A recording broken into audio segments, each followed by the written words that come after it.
Minister must resign. 5 students have committed suicide.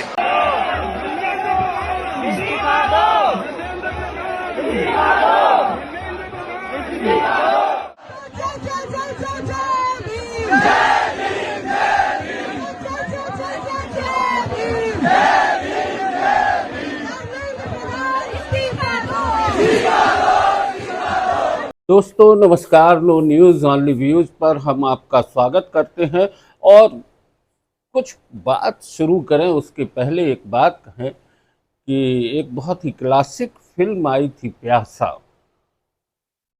जाने माने कलाकार, मशहूर कलाकार गुरुदत्त उसमें लीड रोल में थे और एक गाना था उसमें, जिन्हें नाज है हिंद पर वो कहाँ है।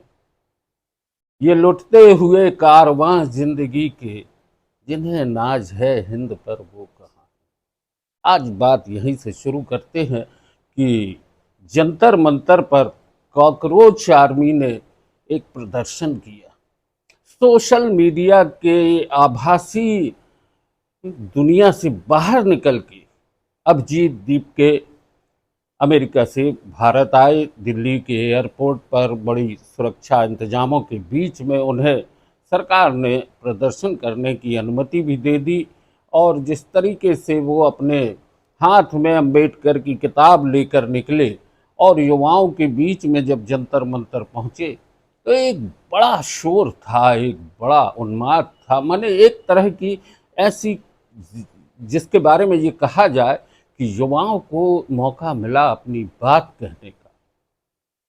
और नीट परीक्षा पेपर लीक मामला हो, चाहे JEE परीक्षा का मामला हो, या और भी तमाम शिक्षा व्यवस्था को लेके जो आक्रोश है युवाओं में, आज वो देखने मिला। धर्मेंद्र प्रधान इस्तीफा दो, इसका नारा भी गूंजा और बहुत तेजी से ये बात सामने आई कि युवाओं के भीतर एक आक्रोश कहीं न कहीं उबल रहा है।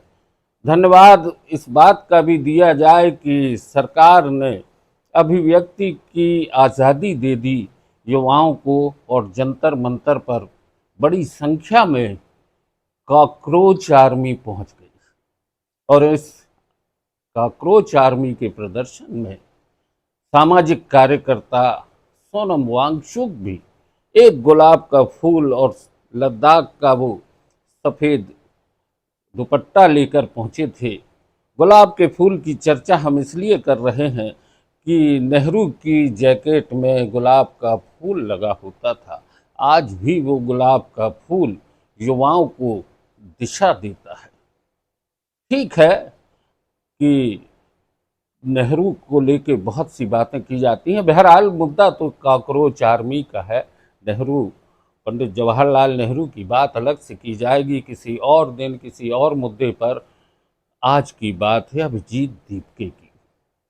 अभिजीत दीपके को जो इस तरीके से एक पीड़ा हुई कि CJI ने देश के युवाओं को कॉकरोच कहा है, तो ये एक छटपटाहट थी। और हालांकि CJI सूर्यकांत ने इस बारे में अपनी सफाई भी दी, उन्होंने खेद भी व्यक्त किया। लेकिन एक और चर्चा चलते चलते बता दें कि लंदन में एक कार्यक्रम में CJI सूर्यकांत जी पहुंचे तो वहां पर भी ये सवाल उठ गया। बहरहाल उस मुद्दे पर भी हम बात न करें, क्योंकि इस समय बात है युवाओं की और युवाओं के उस आक्रोश की। इस प्रदर्शन में जिस तरीके से युवाओं की एक भीड़ थी, उसमें LLB पढ़ने वाले युवा छात्र जो वकालत करना चाहते हैं, इंजीनियरिंग के छात्र, IIT के छात्र और सभी युवाओं का एक बड़ा वर्ग था। छात्राएं भी थीं और इंकलाब जिंदाबाद के नारे भी गूंज रहे थे और हल्ला बोल हल्ला बोल। बहरहाल और आगे की बात की जाए तो इस आंदोलन को लेकर जिस तरीके से बात की जा रही थी पहले, और अभी 5 घंटे जिस तरीके से दिल्ली में यह प्रदर्शन हुआ जंतर मंतर पर, उसको लेकर भी विचार करने की ज़रूरत है कि क्या ये एक दिन का तूफान था या आगे जाकर ये बड़ी क्रांति बनेगी।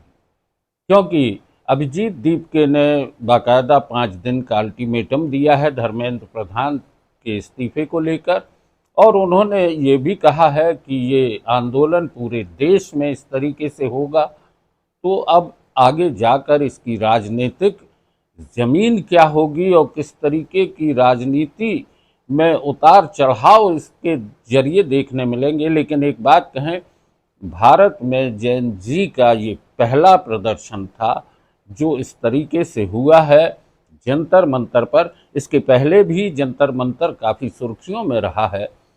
महिला पहलवानों का प्रदर्शन हुआ था, उसके पहले किसानों का आंदोलन, मजदूरों के आंदोलन भी हुए हैं वहाँ पर।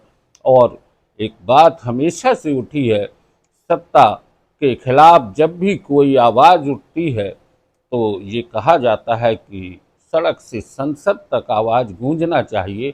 और आज की ये आवाज़ कहाँ तक पहुँची है इस पर बाद में चर्चा होगी। लेकिन एक बात कहें कि दुष्यंत कुमार का एक शेर है, बहुत महत्वपूर्ण है, बहुत ही आज के संदर्भों में जुड़ा हुआ है कि आज यह दीवार पर्दों की तरह हिलने लगी है, शर्त लेकिन है कि ये बुनियाद हिलनी चाहिए।